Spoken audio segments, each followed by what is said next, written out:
Good morning, friends. Welcome to our Circle Sanctuary annual Welcome Spring Festival. This year it's virtual. We're so glad you've joined us to help us celebrate together the growing light. I'm here to help us start off our festival and to review together some easy ways to observe and celebrate spring in our minds, bodies, and spirits. We start with a Land and First Nations acknowledgement. As we gather, we acknowledge the sacred land on which we stand.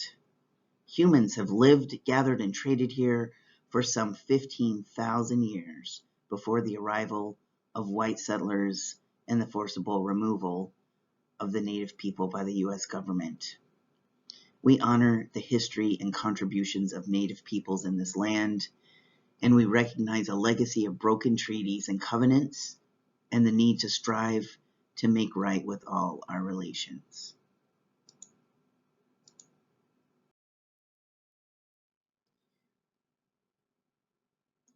My name is Reverend Jake Bradley. I'm one of the Circle ministers, and I'm living on Potawatomi land, which is more recently called Chicago.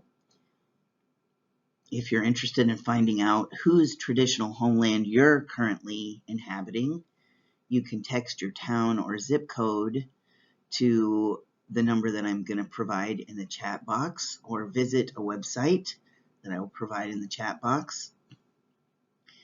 Right now, we're inviting you to share in the chat box who you are and where you're joining from. Where do you hail? We're here today to celebrate the growing light together.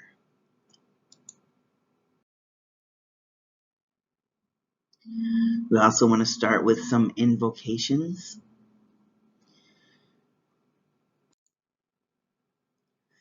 Let's set our space for the festival today by greeting the directions and calling in the elements.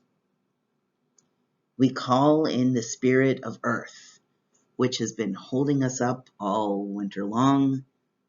And even if things felt stark or barren or bleak at points, the earth was taking care of us, providing food and shelter.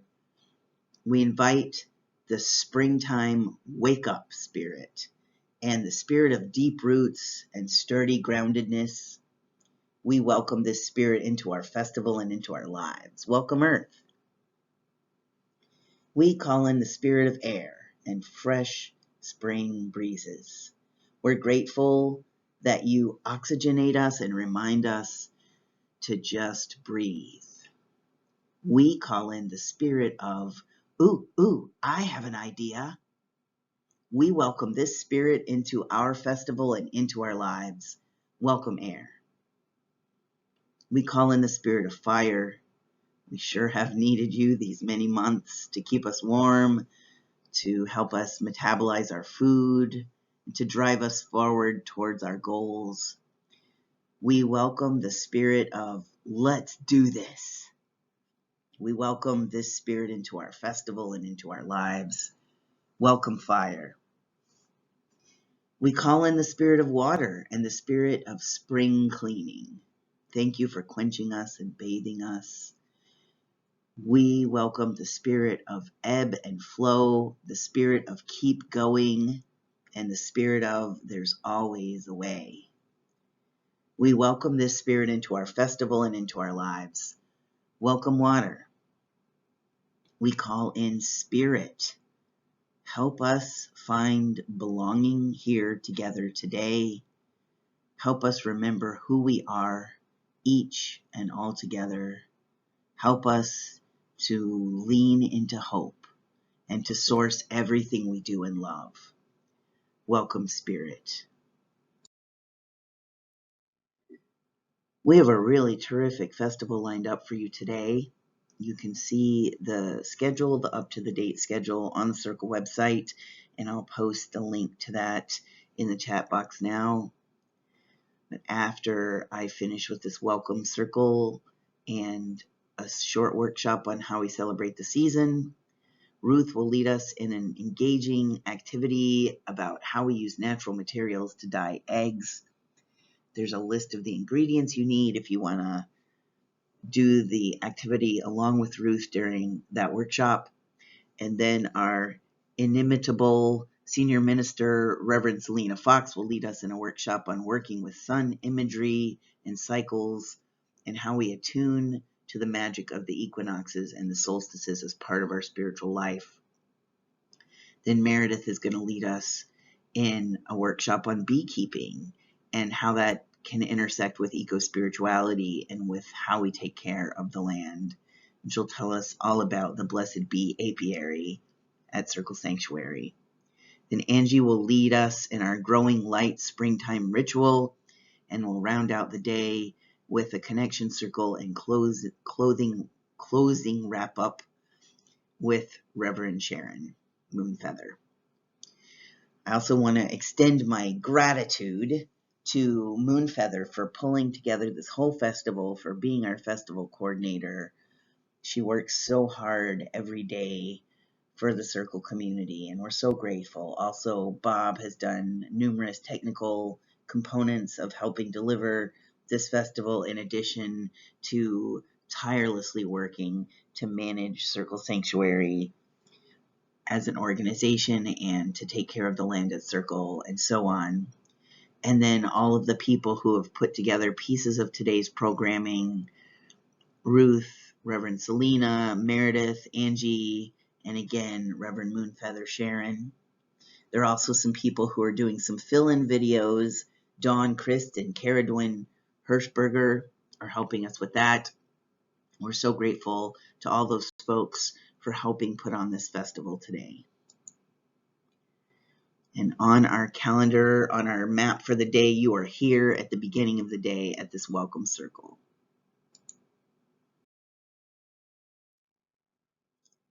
I also want to put in a pitch for you to consider joining and supporting Circle Sanctuary. There are so many easy and fun and engaging ways to do that. You can shop in the Circle shop and buy all kinds of cool stuff to help your ritual life work. Sometimes there's even honey from the Blessed Bees Apiary there, and there might still be some calendars with beautiful photographs of the Circle land there in the shop. There's also a way to become a member of Circle Sanctuary, and I want to encourage you to share in the chat box right now what your favorite thing is about being a member of Circle Sanctuary, and a way to donate to Circle Sanctuary. Like many organizations, Circle has had to do some pretty drastic pivots during the period of COVID, and circumstances are such that we definitely need our community to step up and do whatever we can to support the organization. You can see there the website of Circle Sanctuary, and the part of the website that you will go to there, the Support Us part, which is where you can become a member, where you can submit a donation, and where you can shop in the Circle Resource Shop. So consider how you might be able to support our community and the multifaceted work of Circle Sanctuary in one of those ways. Now let's talk about a few ways that we, right where you are, can celebrate the arrival of spring with our minds, our bodies, and our spirits.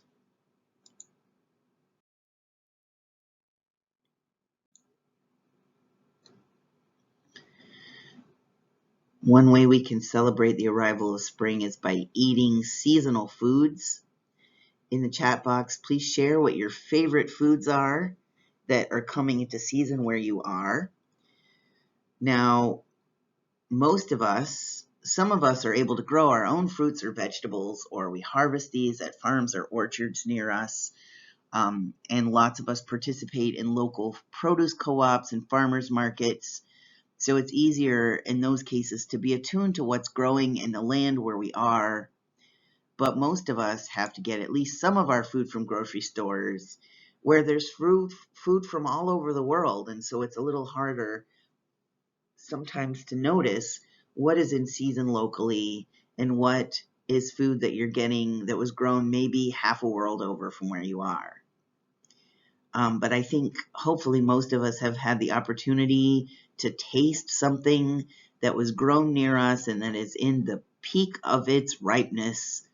And what a pleasure that is when you have that opportunity. So I'm going to invite you to share in the chat box what is in season in your region and what are the favorite foods that are coming into season in the world around you that you're looking forward to partaking in. Where I am, we can get yummy strawberries and beets and kale and asparagus. Fiddleheads are not so much growing around here, but I think they're pretty and tasty and nutritious, and so I included a picture of those as well.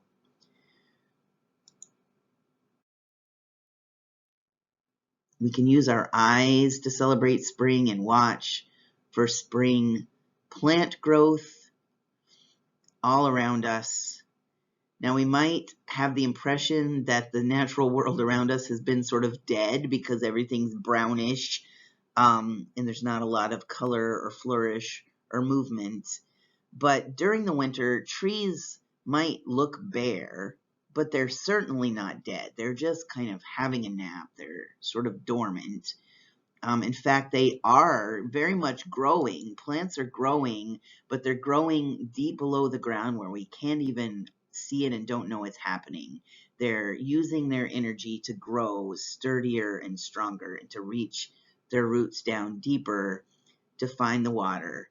But now that spring has come, they're going to be able to invest their energy in more sort of showy displays, in budding out and attracting pollinators and growing those leaves that will use the growing light that we have to start the processes of photosynthesis to give that tree even more energy. But all around us, we can see little buds popping up in the ground, those buds that were there on the tips of trees all year long are now kind of coming alive again and flowering out. So what are some of the things that are beginning to bloom where you are? Where do you get to see nature coming alive? Around me, we have flowering trees like dogwood and crabapples and magnolias and tulip trees and red buds. And even now around where I am, some brave little things are popping up out of the ground. Crocuses, eventually we'll see tulips and daffodils, hyacinths, irises, things like that, that let us know that spring is really here.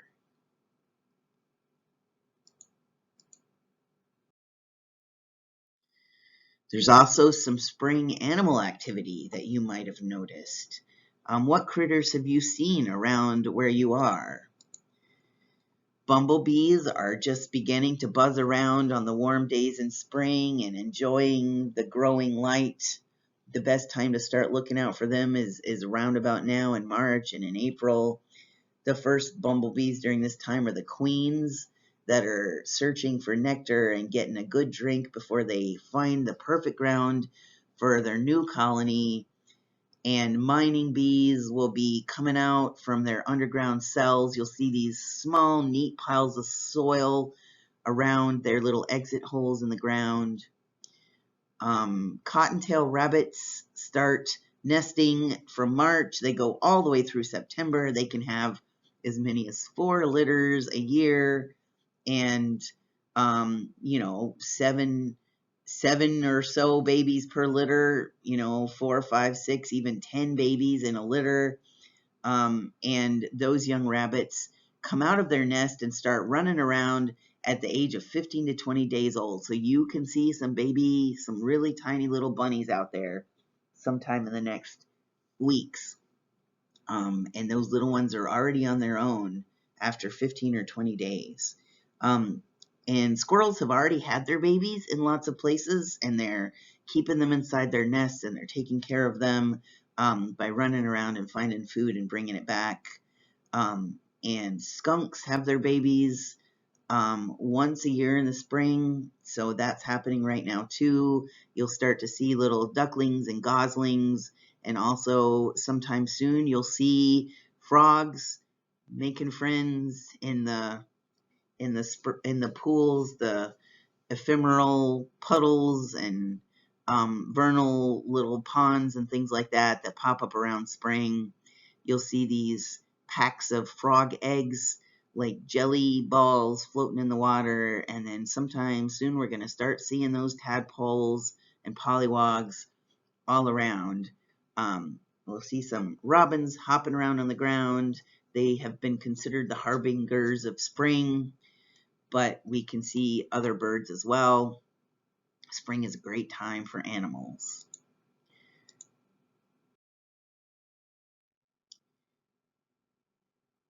We also have the opportunity to enjoy some art that other people have made about spring, some really famous paintings about spring that you can see online or see in a gallery. This is Almond Blossoms by Vincent van Gogh. This is called Springtime by Claude Monet. And this is Spring by Pierre Auguste Renoir. Those impressionist blurry colors like that, I think really do justice to spring, right? Here we have A Song of Springtime by John William Waterhouse, and there's a Grant Wood picture called Spring in the Country. So there are lots of ways to enjoy art. You can make your own art about spring. And there's lots of classical music about spring that you can enjoy. For example, Antonio Vivaldi's Four Seasons has a segment. It's one of the most popular and most recognized pieces of classical music in the world. So check that out. I'm also going to share a Spotify playlist about new beginnings and about growing light and about springtime in the chat box. So if you like music, not so much classical music in this playlist, then check that out and use your ears to celebrate spring. You know that there are all sorts of sounds that we can hear from animals outside us, wherever you are in the world.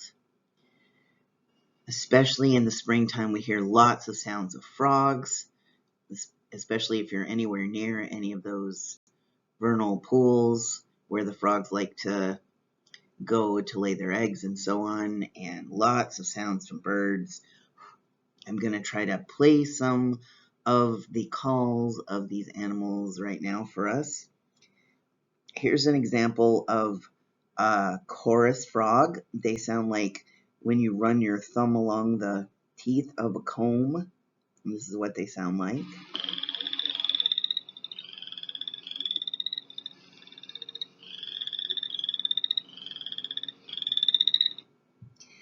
And here's an American toad.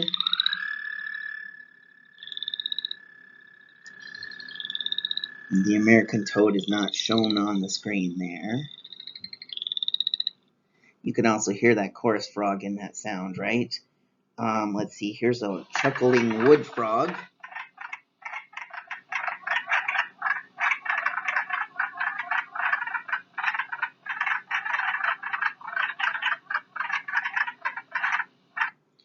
And obviously you're hearing spring peepers right now.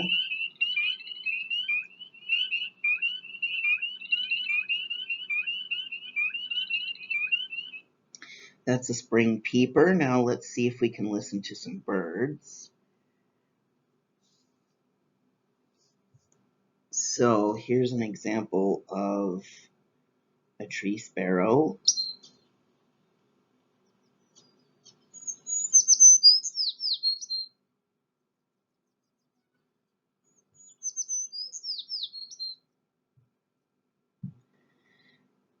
And here's a tufted titmouse, which is not on the screen. But you can definitely hear those sounds around us, right? One of the most common birds around where I am is the red-winged blackbird.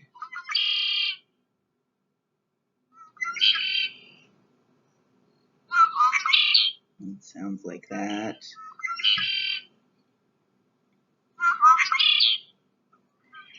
And here's that chickadee that's on the screen there.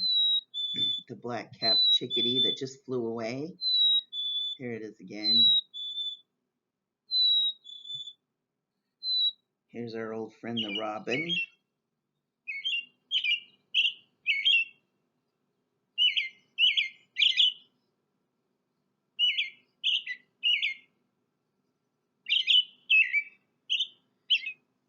So those are just some of the frog and bird sounds. You might be able to hear those woodpeckers drumming, finding food to bring home to their babies. Those are woodpeckers in the bottom right corner there. And you're going to hear buzzing bumblebees and all kinds of other buzzing insects. What are the kinds of sounds that you've been hearing around you? When you wake up in the morning, what do you hear outside your window? What are the other kinds of sounds that you can hear?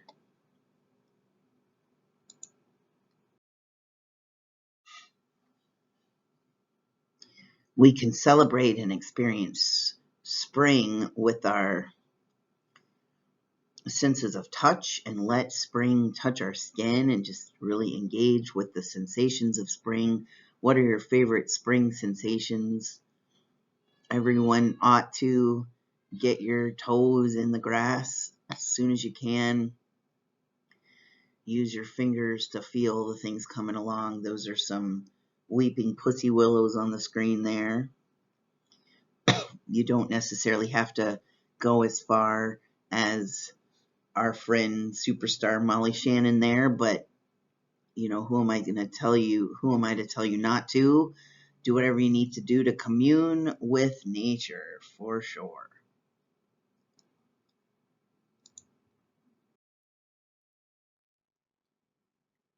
And obviously spring comes with all kinds of great smells. And it's our opportunity to just step out and take a deep breath and see what kinds of things we can smell, to just breathe that fresh air again.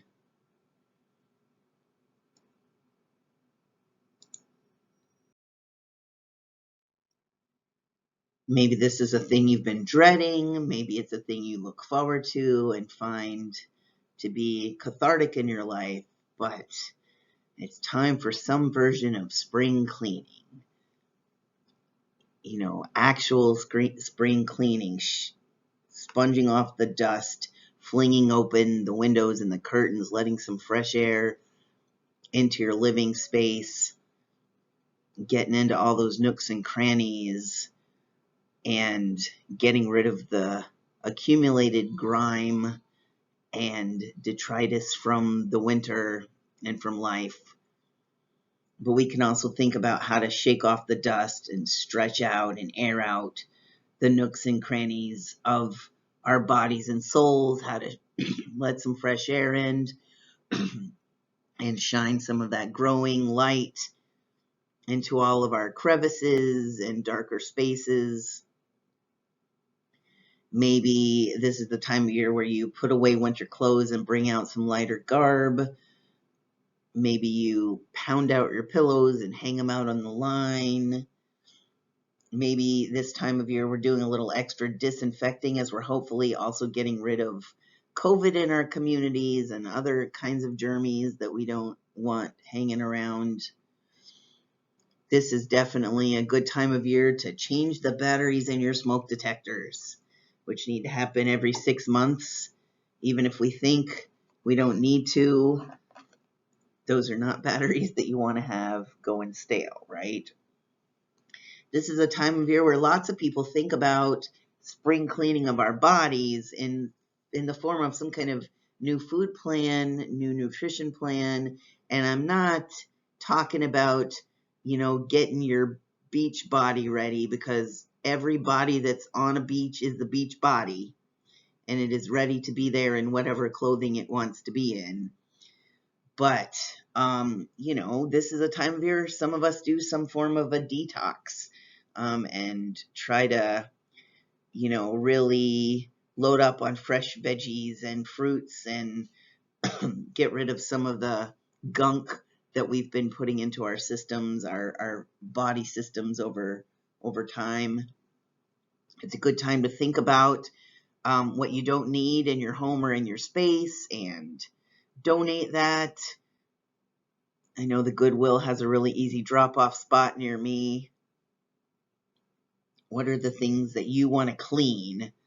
What are the things that you want to shine some new growing light on? What are some areas of your living space or your psyche that need some fresh air?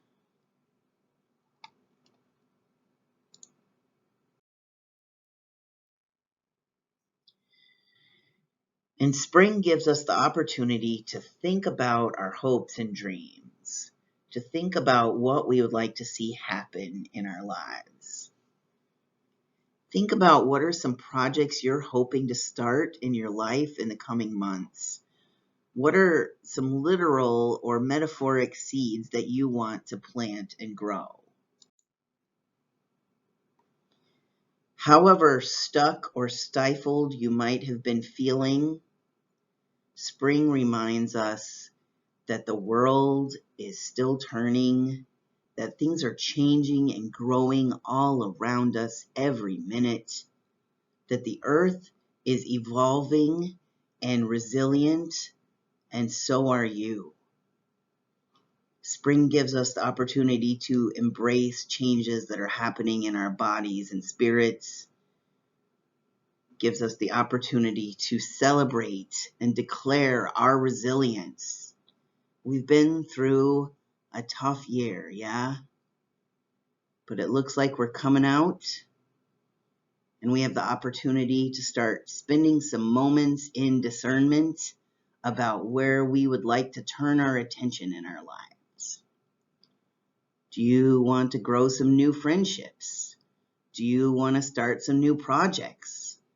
Are there areas of professional development that you want to pursue? Are there some new skills that you want to train up on?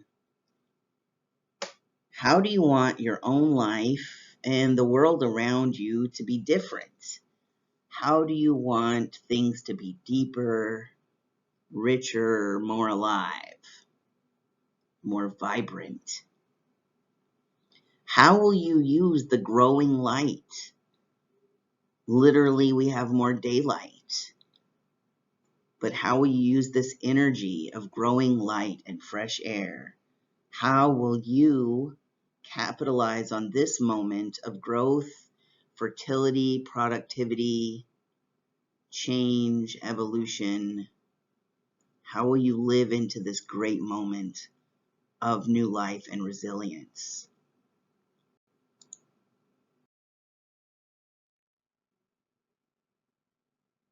Share your answers if you like in the chat box, or at least write them down. What are your answers to these questions?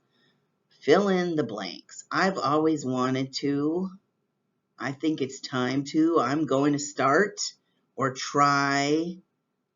Fill in that blank. This is my moment for what? What is this your moment for? Write it down. Say it out loud. Share it with your friends here if you like. That's a really great way to capitalize on this moment and try to make those things happen.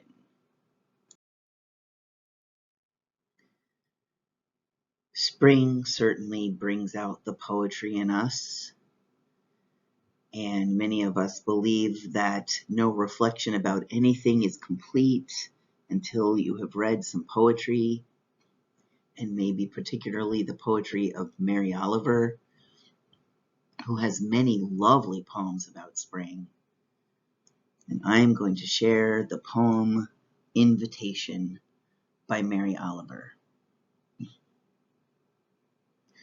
Oh, do you have time to linger for just a little while out of your busy and very important day for the goldfinches that have gathered in a field of thistles for a musical battle to see who can sing the highest note or the lowest or the most expressive of mirth or the most tender. Their strong, blunt beaks drink the air as they strive melodiously, not for your sake and not for mine, and not for the sake of winning, but for sheer delight and gratitude. Believe us, they say. It is a serious thing just to be alive on this fresh morning in this broken world. I beg of you, do not walk by without pausing to attend to this rather ridiculous performance. It could mean something. It could mean everything. It could be what Rilke meant when he wrote, "You must change your life."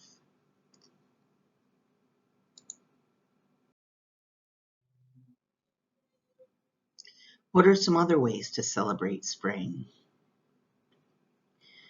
On the equinoxes, we think about balance, and there are lots of ways we can play with and practice balance. You can try some yoga moves. You can play on a teeter-totter. Lots of ways to think about and practice balance, literal, physical balance, or metaphorical balance in your life. Balance, of course, is bazillions of endless tiny movements, and it never is a thing that we achieve once and for all time. We have to work at it and rework at it and renegotiate it every step of the way. Maybe you want to pick some wildflowers, sustainably, of course, and bring them into your living and working spaces. Use them in crafts. Obviously, this time of year is a time to do projects with eggs. We have a workshop on that today of coloring them. Lots of people play with trying to balance eggs on the equinoxes. I will post in the chat some links to some articles about that.